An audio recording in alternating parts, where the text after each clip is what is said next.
It's hot out there, but let's blow them off the line of scrimmage. For thine is the kingdom, and the power, and the glory.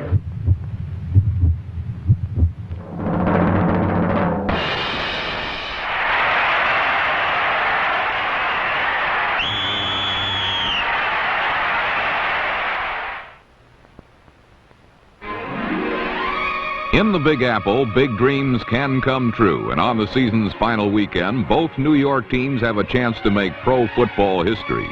In the Meadowlands, the New York Giants can chalk up their first winning season in 9 years, and possibly their first playoff appearance since 1963. But to do so, they must defeat one of the toughest opponents in pro football, the Dallas Cowboys. The Cowboys have already wrapped up the NFC Eastern title. Winning seasons and championships are old hat for America's team, and they'll try to deny the Giants the chance to finish in the playoffs. What will determine today's outcome is the strong suit of New York, its defense, led by Rookie of the Year linebacker Lawrence Taylor. Taylor's arrival has been the catalyst that has made the Giant defense one of the fiercest in the league. Other stalwarts like defensive end Gary Jeter are the men most responsible for making the Giants a potential playoff team. Only one man on the crosstown Jets even knows what a New York championship feels like. Guard Randy Rasmussen, the last remnant of the 1969 Super Bowl champions. It's been 11 years since the Jets have qualified for postseason play, and they can clinch a wild card berth at Shea Stadium if folks like quarterback Richard Todd can continue their winning ways. But their task may be nearly as difficult as the Giants, for they are facing another hungry team, the Green Bay Packers. Green Bay hasn't been to the playoffs since 1967 when Vince Lombardi was still the head coach, and the Packers can make the playoffs if they win today. So to all you New Yorkers who think you've seen everything, well, you've never seen anything like this. For the first time ever, both the Giants and Jets can clinch playoff spots in the same year. It's the greatest football weekend in New York history, as two former also-rans reach for greatness. It's a Big Apple doubleheader. The Giants versus the Dallas Cowboys, and the Jets versus the Green Bay Packers on the NFL Game of the Week.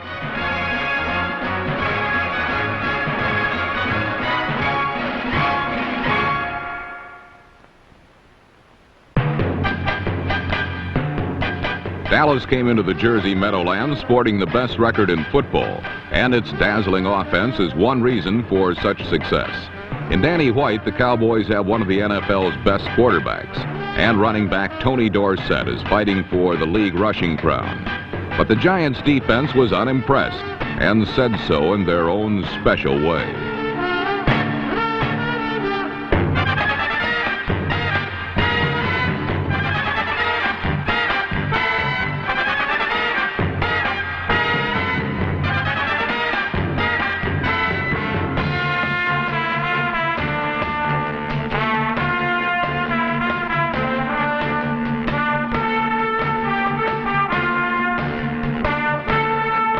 The Giants had only allowed 18 points in a previous meeting with Dallas this season, and they seemed determined to permit considerably less this time around.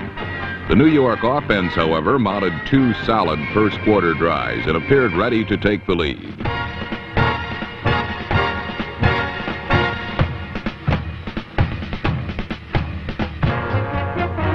But both times, swirling winds played havoc with kicker Joe Danello's attempts, as field goal tries of 21 and 27 yards both missed the mark.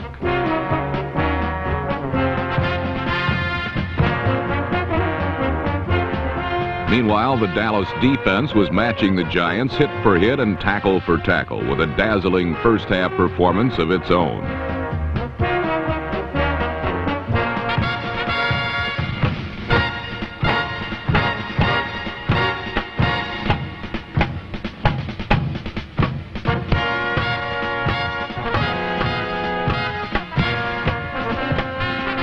New York's Rob Carpenter, number 26, was the main target for the Cowboy defense. And then the brutal hitting transferred over to the Dallas special teams and its leading tackler, Anthony Dickerson, number 51.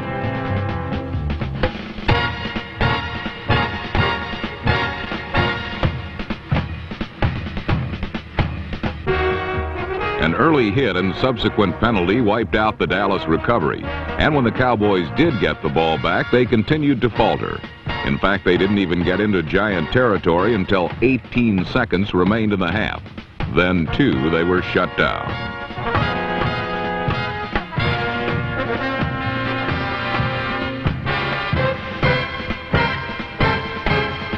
The first 30 minutes ended with the game in a scoreless tie, and as the second half commenced, it was more of the same punishment for Dorsett and the rest of the Cowboy attack.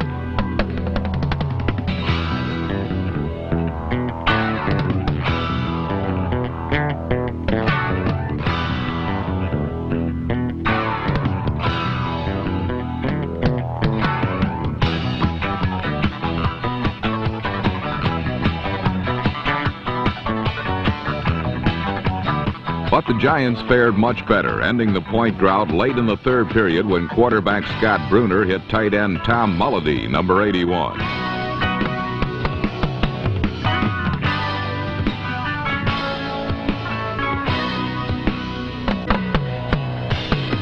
Both Bruner and Mulledy were in the first grade the last time the Giants were in the playoffs. Now, with little more than a quarter to play and the defense going strong, it looked like it might be the Giants' time again. But the Cowboys didn't exactly see things that way, and they roared back after the touchdown when Danny White hit wide receiver Tony Hill, number 80, for the longest gain of the day.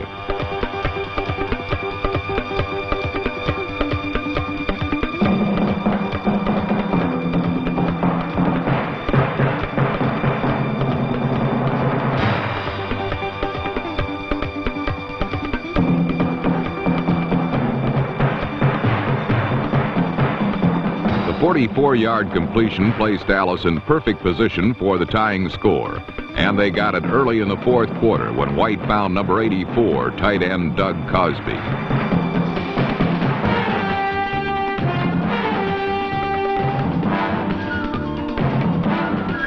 The score now stood at 7-7, and things quickly grew worse for New York. A fumble soon after gave Dallas possession again, and the Cowboys nearly connected for another touchdown.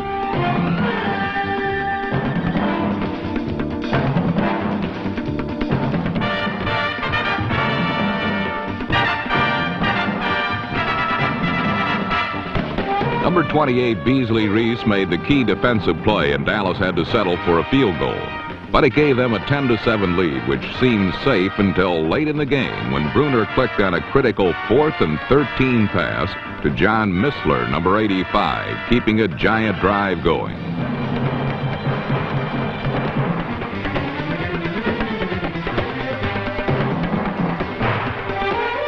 With just 30 seconds to go in regulation, Joe Danello was called on once more, this time from 40 yards. And this time, Joe did not fail.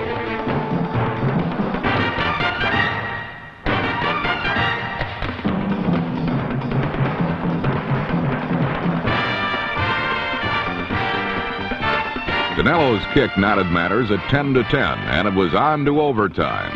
On a cold, blustery day in the last game of the regular season, an extra period was just what the beleaguered Cowboys did not want. And they enjoyed matters even less when a Dallas fumble put Scott Bruner in position to play the hero once more.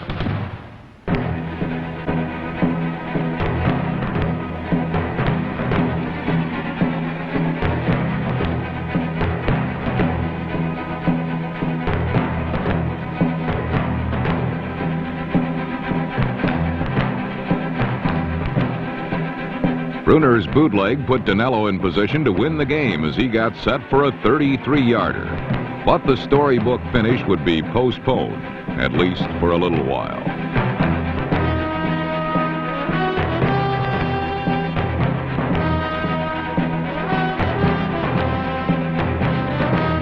The kick bounced off the upright and was no good. And yet this setback did not seem to faze the Giant defense. They just went out and got the ball back again. Playing in place of injured All-Pro linebacker Brad Van Pelt, rookie Byron Hunt, number 57, illustrated the dogged persistence of the magnificent Giant defense as he turned in the biggest play of his young career.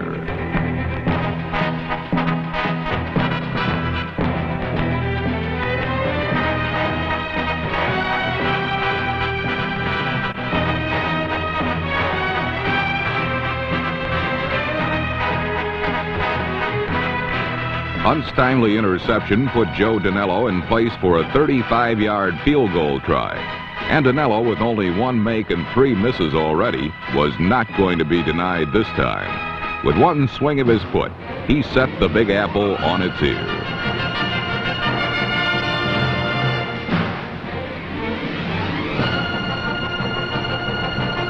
The Giants' 13-10 overtime victory against the Cowboys helped them reach one goal, a winning season. But a playoff spot was still uncertain. All they could do now was savor the win, then sit back and watch the crosstown Jets battle the Packers.